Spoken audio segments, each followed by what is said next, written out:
Rachel Bitecofer just laid something out that 2024, and I'm admittingly not putting as much focus on it as I should have, but you said some things today that made me sit up, Rachel Bitecofer, and lean in as well. 2024, Trump, DeSantis, Nikki Haley, Mike Pence, one of them wins the presidency. What's the game plan?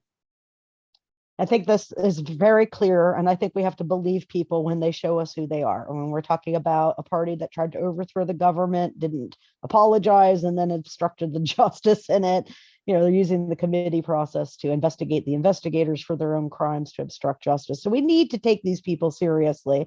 And what I would expect to happen pretty quickly is conversation about how they do everything they do is projection and gaslight.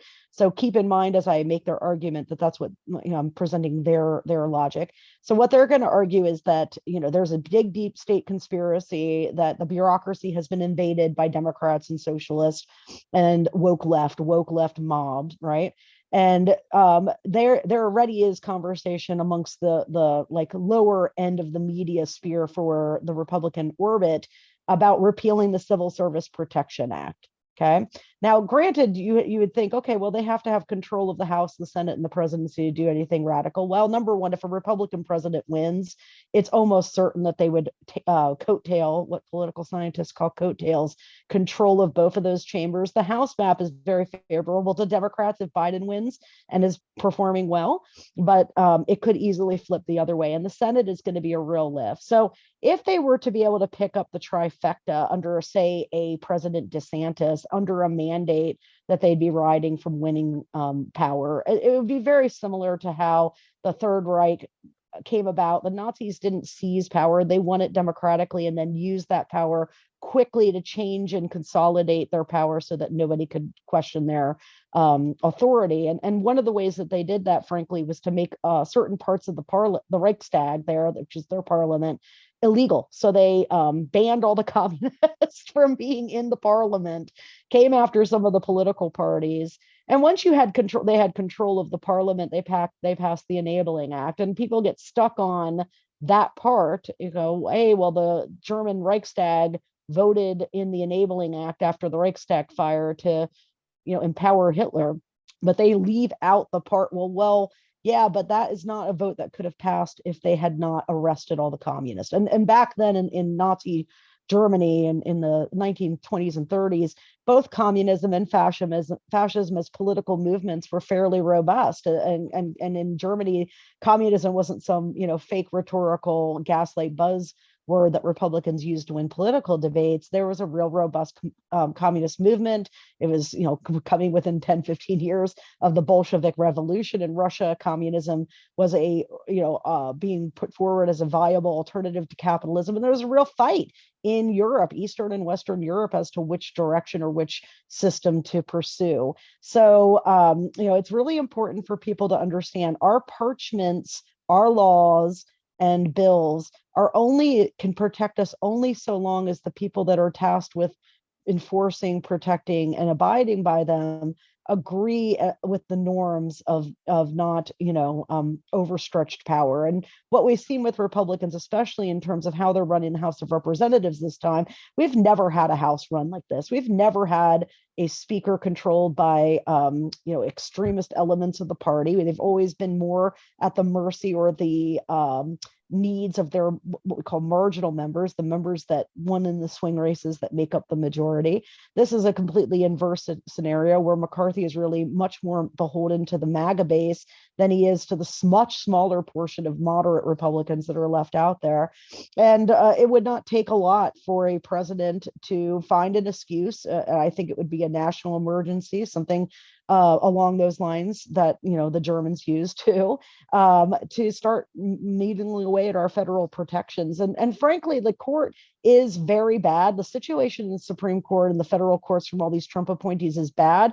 but it has actually worked out to be not enough. Donald Trump didn't realize that when he tried to do a coup, right? They were able to infiltrate a lot of the justice system with unqualified justices. The Supreme Court justices are very ideological, but they have still sided on the norms of institutionalism and constitutional design in terms of cases like, should Trump's tax records be released, executive privilege claims, other things like that. We could see a scenario where, under another Republican president, they're appointing justices that don't have the same regard for the Constitution. And it's just very easy. And another thing I'll point to is federalism. So people think, well, we have the federal government, we have all these state governments, we've got blue states, and we'll never go along with any of this. Well, the Nazis in Germany had a solution for that too.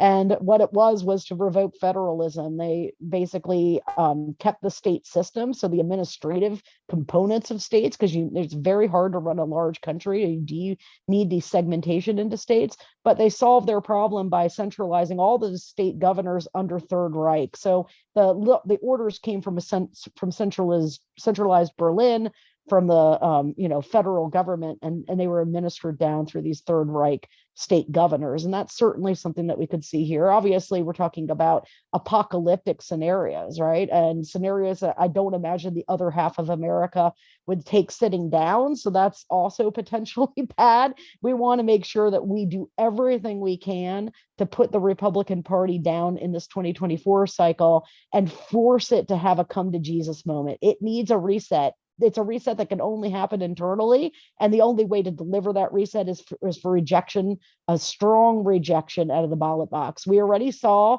after this disruption of the blue wave in 2022, that smart Republicans like Mitch McConnell, who's evil but smart, quite understood why they lost, that it's this extremism that Democrats are highlighting and making other people aware of that extremism now. And they got a big assist of that with the reversal of Roe v. Wade.